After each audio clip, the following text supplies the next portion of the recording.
Ben ritrovati ad una nuova puntata del Notice di Antenna 3.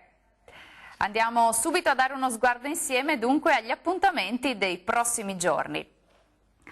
I Papu presentano il nuovo spettacolo comico intitolato A che punto è la rotta? Si terrà nel centro storico di Porcia sabato 28 settembre a partire dalle 20:45.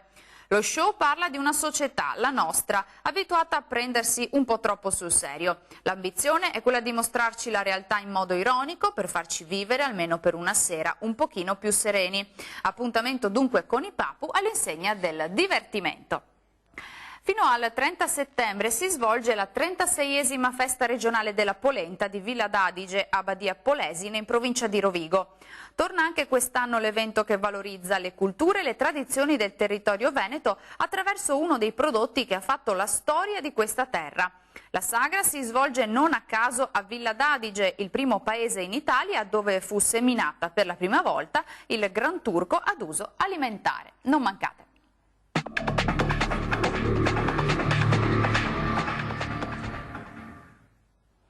Nel 1943 i nazisti uccisero Salvo D'Acquisto.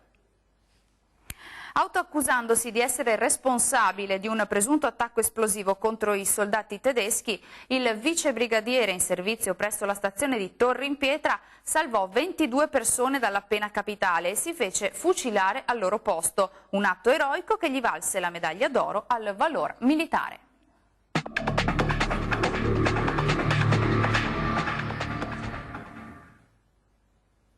Alda Merini scrisse: "Mi sveglio sempre in forma e mi deformo attraverso gli altri".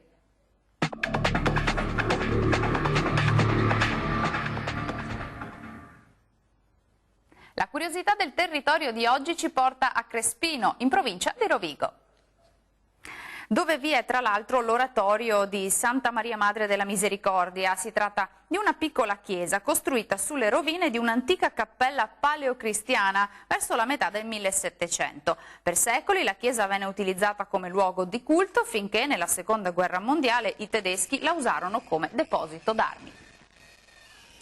Dal Notice di Antenna 3 per ora è tutto, vi do appuntamento alla prossima puntata. Arrivederci!